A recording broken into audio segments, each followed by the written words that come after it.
Let's now talk about another type of colligative property. So in this case, we're going to group together boiling point elevation and freezing point depression. Now, before we get into how we calculate those, let's figure out some of the background stuff first. So down below, I've got a couple images from Gen Chem 1 as well as the last chapter. So let's take a look at these. So the first graph, what we've got here, we've got on the y-axis the percent of helium atoms, x-axis we're looking at speeds.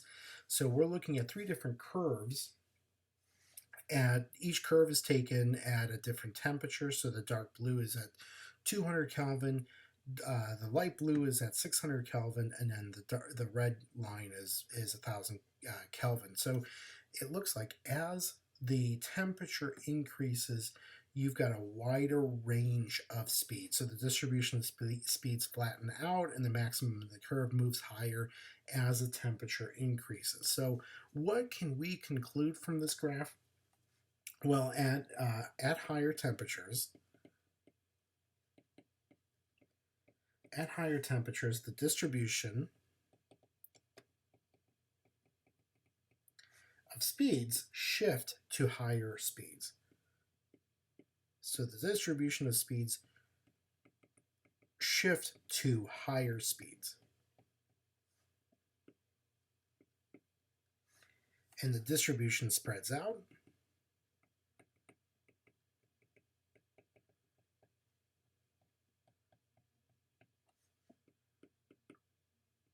The distribution spreads out since you have more molecules moving with higher speeds.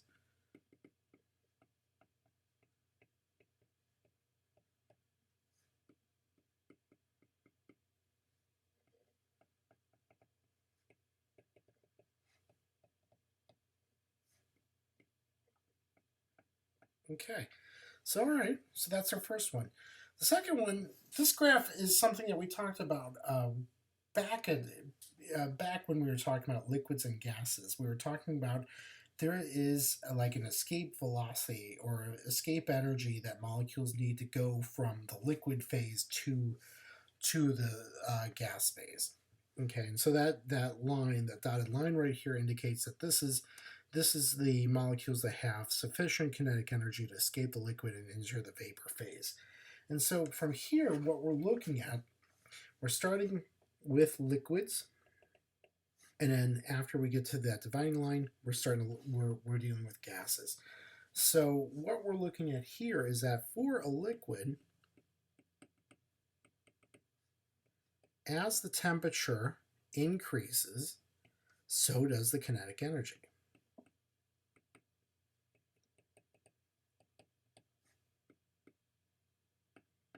Okay, and for any given kinetic energy, a fraction of molecules with that amount of energy increases. So for any given kinetic energy, a fraction of molecules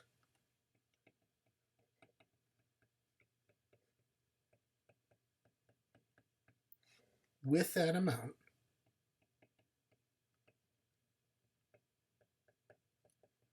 of energy will increase. And that also means that the fraction of molecules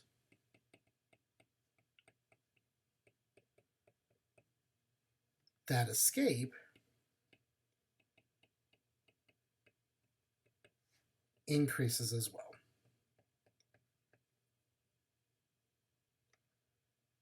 Okay, so let's take a look at another set of graphs. Okay, so in this case, we've got a twofer. On the one on the left, we're looking at vapor pressures of ether, ethanol, and water. And if you notice how all of these graphs look, these are all exponential curves. Okay. And these are all, if you notice, these are all pure. These are all pure substances. So you're dealing with just ether, just ethanol, or just water. Okay. Now, so that's what we're looking at. We're looking at the vapor pressures of different lines. All right, or a different molecule or a different species. On the one on the right, the image on the right, what we're looking at is the relationship between the natural log of vapor pressure and 1 over the temperature. And if you notice, if we graph the natural log of vapor pressure versus 1 over the temperature, this gives us a straight line.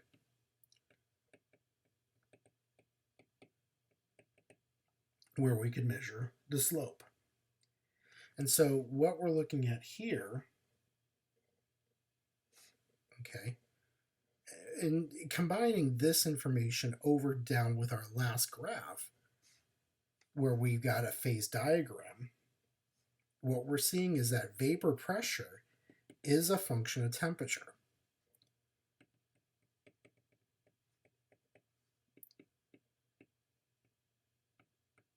Okay, and we also see that it's exponential.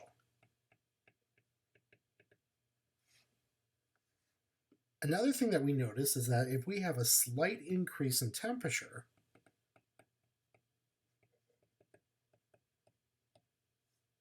it will increase the number of molecules that can't escape.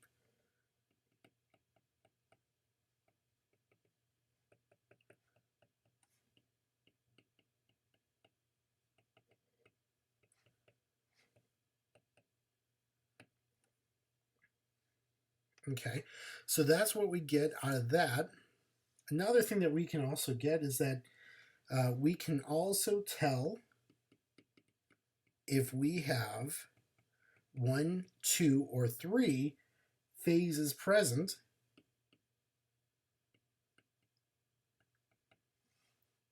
with a particular temperature pressure combo.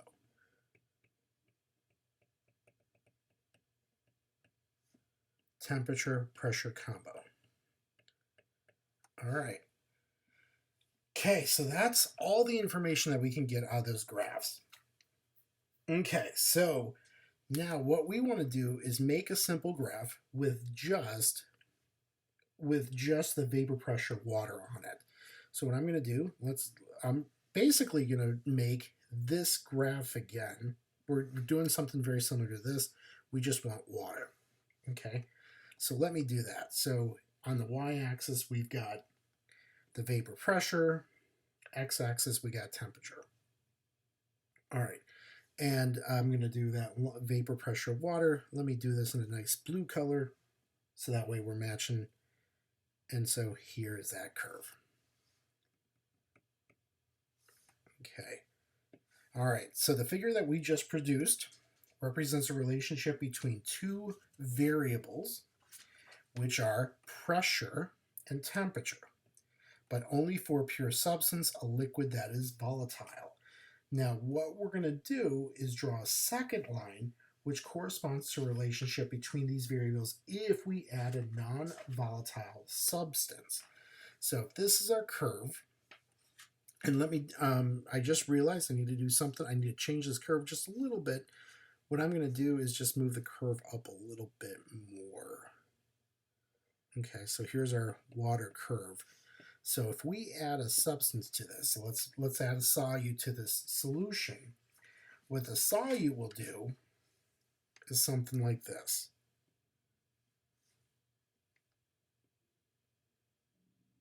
Okay, and so what this line in green, this is if the solution. This is our solution. So we've added a solute. So it looks like by adding a solute, the pressure actually goes, the pressure of the water goes down, which makes sense. That was Raoult's law. That's what we saw previously. Okay. All right, so why did the second line get drawn where it was? And we saw that the vapor pressure is lowered by a non-volatile substance.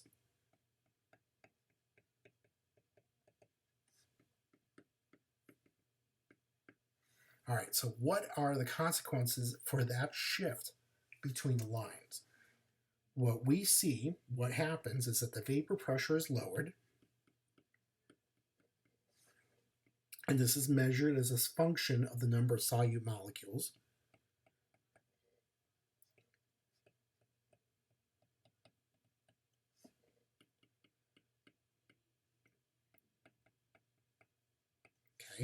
We also see that the boiling point is raised. Okay. All right. Now, if we were to get crazy and draw the next level, draw what we would expect if we expanded this figure to include all three phases and a wider range of variables, we're starting to get there. If you notice, this curve almost looks like a phase diagram. If we were to expand that line for water just a little bit further, it would start to look like that. So if with this in mind, what would happen to both the freezing point and the boiling point when a non-volatile solute is present in solution? We would see that the boiling point should increase and the freezing point should decrease. So the relationship between the amount of non-volatile solute and the change in either the boiling point or the freezing point is a very straightforward equation. So for the boiling point elevation, the change in temperature of the boiling point is going to be equal to a constant, which we're going to call Kb, times the molality. And for the freezing point depression, okay, so the change in freezing point is going to be equal to another constant, Kf, which is the freezing point constant, times the molality. So in this case, in both of these equations, what's common between both of them, we're dealing with molality.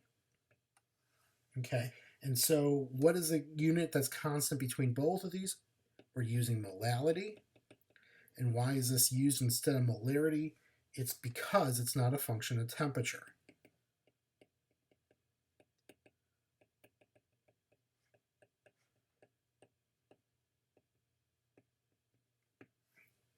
Oops. All right, it is not a function of temperature. All right, and so some of the more common proportionality constants for Kb as well as Kf, these are given below. And so these are constants that are either going to be given to you or something that you're going to have to look up. Okay, and the units for Kb and Kf are pretty much the same. It's going to be degrees Celsius times kilogram divided by per mole. Okay, so which of these two colligative properties is more sensitive, Kb or Kf?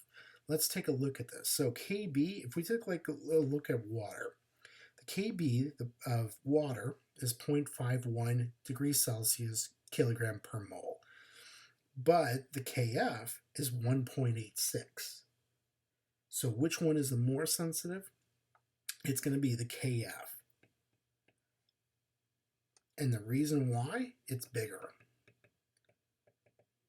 Another value that we could take a look at is camphor. The value for Kb, the Kb for camphor is 5.95. For Kf, it's 37.8. So the Kfs tend to be bigger than the Kbs. So generally speaking, Kfs are bigger than Kb. Now, if as noted, the Van 't Hoff factor will also need to be added to the equation if we're dealing with non-volatile solutes. So what do the non-volatile solutes do? They dissociate. Okay, so how do you add that into the equation? For the boiling point elevation, the change in boiling point is going to be equal to the Van 't Hoff factor times your Kb times the molality. And then same thing for the freezing point depression. The change in freezing point is going to be equal to the Van 't Hoff factor times the freezing point constant times molality. Let's take a look at the thermodynamic theory behind this process. So assuming that the temperature that we're going to talk about is the boiling point, what is the Gibbs free energy equation? That's going to be delta G is equal to delta H minus T. Instead of writing just normal temperature, we're going to write the boiling point, TB, T sub B, times delta S. Okay, so that's going to be our equation. Now, if we're talking about boiling point elevation, that means what process is in equilibrium with vaporization? Condensation. Okay, now if we are truly at equilibrium, then what do we know about delta G? Delta G has to be equal to 0. So if we apply that equality to this equation, okay, I'm going to rewrite this a little bit so that way delta G is on the right-hand side. So you have delta H minus T sub B delta S is equal to 0. Okay, what we're going to do is solve for the boiling point. So I'm going to subtract delta H from both sides. So you're going to have negative TB delta S is equal to negative delta H. I'm going to divide both sides by negative delta S. So that gives me that the boiling point is going to be equal to negative delta H divided by negative delta S. The negative signs cancel out. And so the boiling point is going to be equal to the change in enthalpy divided by the change in entropy. Okay, before we go off onto our third and final colligative property, let's try a problem out. All right, so here's our problem. You've got 3.50 grams of an unknown, non-volatile, non-ionic solid is added to 12.2 grams of water. The freezing point of the solution becomes negative 3.72 degrees Celsius. So part A, find the molar mass of the solution. Part B, what is the freezing point? What is the boiling point of the solution? All right, so a couple things right off the bat. You've got 3.50 grams of an unknown, non-volatile, non-ionic solid. Okay, so you've got a lot of words here, but here's what we're looking at. Non-volatile, so you know the boiling points are going to be, or the boiling points and freezing points are going to be separate. They're going to be away from each other. So that's good. Non-ionic for us means that this is going to be a covalent, so there's going to be no I term that we got to deal with. So in this case, the Van 't Hoff factor is 1. So these don't dissociate. So we can drop the Van 't Hoff factor for this equation. So that's kind of nice. All right, so we know that this is added to 12.2 grams of water. So water, in this case, is going to be your solvent, which means that we know that the freezing point of the solution of this 3.50 plus the 12.2 grams is negative 3.72. So right off the bat, we know that the change in the freezing point, delta TF, should be a difference of 3.72 degrees Celsius. If we know that the freezing point of water is 0, and the freezing point of this solution is negative 3.72, that means the freezing point was depressed by 3.72 degrees Celsius. Okay, so we got some information right off the bat. Even before we did any calculations, we got a lot of information out. All right, so now, based on this, we want to figure out what is the molar mass of the solution, and then what is the boiling point of the solution.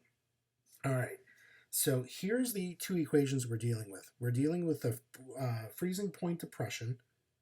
So delta TF is equal to KF times M, the molality, and then the boiling point elevation, delta TB, is going to be equal to KB, the boiling point constant, times the molality. All right, and because we're dealing with a non-ionic solid that does not dissociate, the I values are 1, so we can ignore that. All right, so we need to figure out what molality is. Once we know molality, things are going to be a lot easier for us. Now we know what delta TF is. Okay, so if we were to use that equation, delta TF is equal to K sub F times molality, we can actually, if we know what the constants are, which we do because we know what our solvent is, we can actually solve for the molality pretty straight. So going back to that chart a little bit ago, okay, the KB for water is 0.51 degrees Celsius times kilogram per mole. The KF is going to be 1.86 degrees Celsius times kilogram per mole. So let me get those pieces of information in there too. So K sub F is going to be 1.86 degrees Celsius kilogram per mole. And then KB is going to be 0.51 degrees Celsius kilogram per mole. All right. Now, let's work with a freezing point depression. So let's go after part A. So for part A, if we solve for molality, lowercase m, we have to divide both sides by kf. So we're going to get this. The change in freezing point depression, change in freezing point divided by k sub f is going to be equal to the molality. So the freezing point, we know the change in freezing point was 3.72 degrees Celsius. The K sub F was 1.86 degrees Celsius per kilogram per mole, times kilogram per mole. So 3.72 divided by 1.86, that should give us a value of 2.00 molal. Okay. Now we can define that molal, that 2 molal, as this. 2 moles of our unknown divided by 1 kilogram of water. Now, we actually know exactly how much water is in this solution. It's 12.2. So now we need to take that into account. So let's get the water out of there. So for 1 kilogram, if we convert this back to grams, so 1 kilogram of water is equal to 1,000 kilograms, or I'm sorry, 1 kilogram of water is equal to 1,000 grams. And then if we multiply this by the amount of water, 12.2 grams of water, okay, we're going to be left with, look at this, kilograms, grams cancel out, we're going to be left with moles of the solute. So 2 times 12.2 divided by 1,000, that should give us 0.0244 moles of solute. All right, so now we know what the moles of the solute are. But what's actually pretty cool is that at the beginning we were told how many grams of the solute we actually have. So if we take the moles, if we take the grams, 3.50 grams of the solute divided by the moles of the solute, 0.0244 moles, grams per mole is molar mass. So 3.50 divided by 0.0244 should give us 143.4 grams per mole. And so this is the answer to part A. This is your molar mass of that unknown compound. Now the second part, part B, where in order to answer that, we know what the molality is now. We know what the Kb is, so all we have to do is pop in our numbers and solve for delta Tb. So the change in boiling point is going to be equal to Kb times molal. So the Kb for this is going to be 0.51 degrees Celsius kilogram per mole times the molal, which is going to be 2 mole per kilogram. So kilograms and moles will cancel out with each other. We're going to be left with degrees Celsius. So that should give us a change in boiling point of 1.02 degrees Celsius. So that means that the boiling point, Tb, for this solution should be about 101 degrees Celsius. And so that's the answer for part 2.